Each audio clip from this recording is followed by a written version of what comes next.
Hello students, good morning to all. First of all, I welcome you all in this semester, that is we are going to start the second semester, and in this semester we are going to learn agricultural geography. The code of this subject or this paper is GGUT 124. This subject or this paper is for credit 4, and in this lecture we have to focus on the syllabus of this paper. So let us see which syllabus is there and which chapters we have to cover in this paper.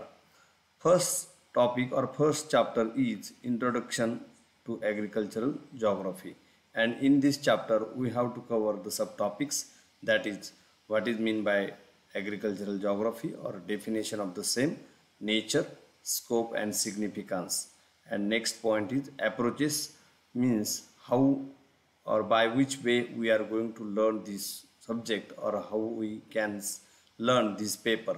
So there are four approaches in this paper. First approach is systematic approach, commodity approach, regional approach and recent approach.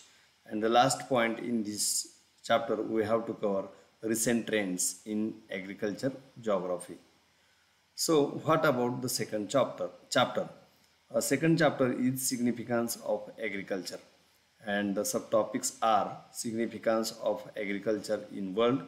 Next topic is next point is importance of agriculture in Indian economy, and the last point is role of agro-based industry in regional development. So using 6 periods we have to cover these points. What about chapter number 3? So determinants of agriculture. Uh, by which factor the agriculture is affected and which controls the overall agriculture, we have to see in this chapter. First point or subtopic is physical factors. There may be plain, plateau, mountain, climatic factors and many more.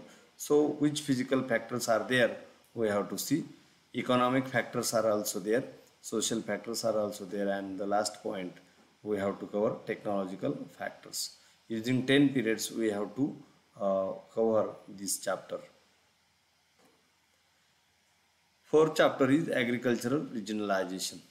What is the regionalization? In the subtopic we have to see the definition and the concept of regionalization, and particularly in the second point, views of Baker and Whittlesey. Next point is crop combination techniques, Weaver and Thomas method, agricultural efficiency, Kendall's ranking coefficient, Bhatia's method, and last point is agricultural regions of India. So using these points we have to cover this chapter in 8 periods. So this is what about fourth chapter. Next chapter is fifth one, which are the agricultural types. As we know that agriculture is practiced by many ways, and according to the practice of agriculture there are various subtypes of agriculture. But in this chapter or in this topic we have to cover intensive subsistence farming, mixed farming, horticulture, plantation agriculture, commercial grain farming and shifting cultivation. Using 8 periods we have to cover this chapter. Uh, Chapter number 6 is problems and prospects of agriculture. As we know that there are various issues in the agriculture.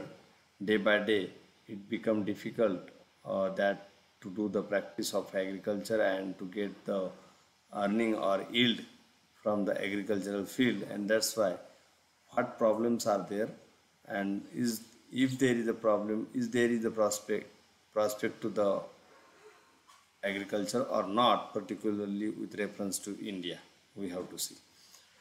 Next point is droughts and famines. So it is the common issue or general issue so far. The problems in the agriculture is concerned, droughts and famines.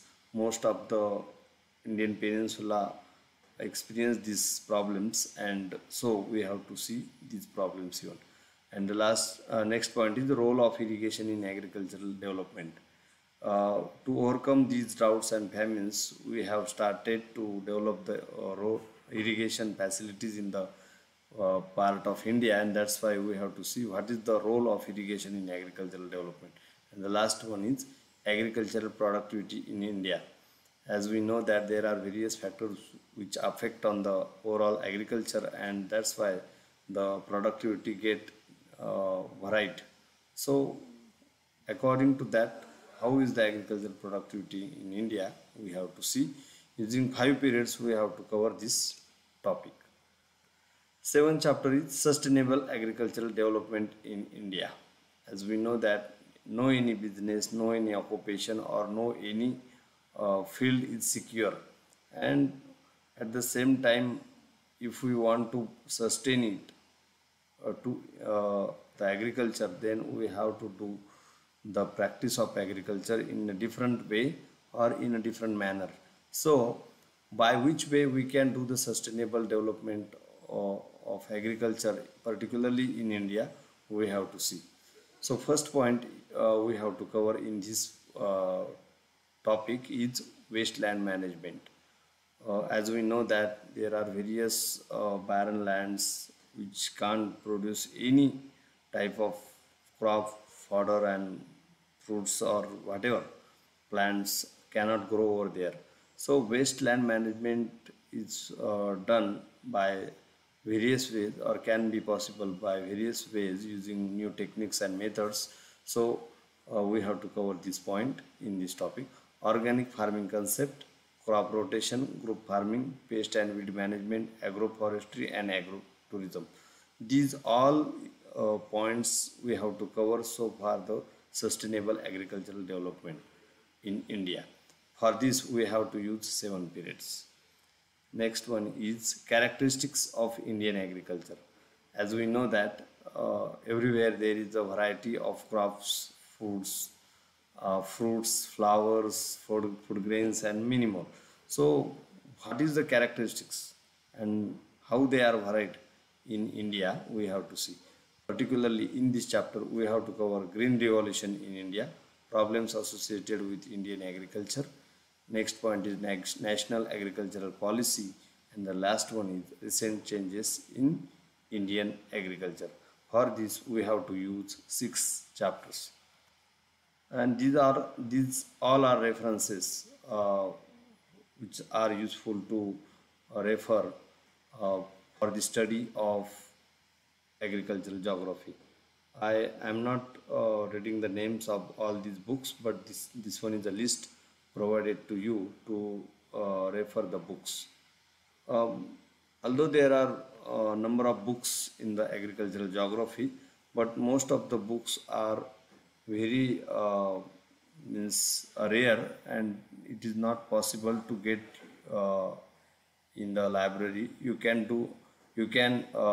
make available through online and offline even, but some books are there in Marathi language, particularly written by Dr. Vijaya Salunke, who is the retired professor from this department only.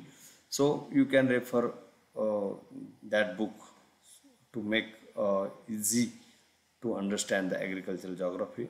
At the same time, the students one who are not familiar with the agriculture, and some student may not be having the background of agriculture, so they have to read the newspaper, they have to visit the field, they have to visit the agricultural area, so that they come to know how and what practices are conducted by the farmers to practice the agriculture. Particularly you have to read the local newspaper, and if you want to read specific newspaper, that is Agro1, which is a daily newspaper published in Marathi language, but most of the scientific knowledge and scientific information is provided in this particular newspaper. So, and at the same time, some Marathi journals, English journals, and Hindi journals are there, which may helpful for your understanding of agricultural geography.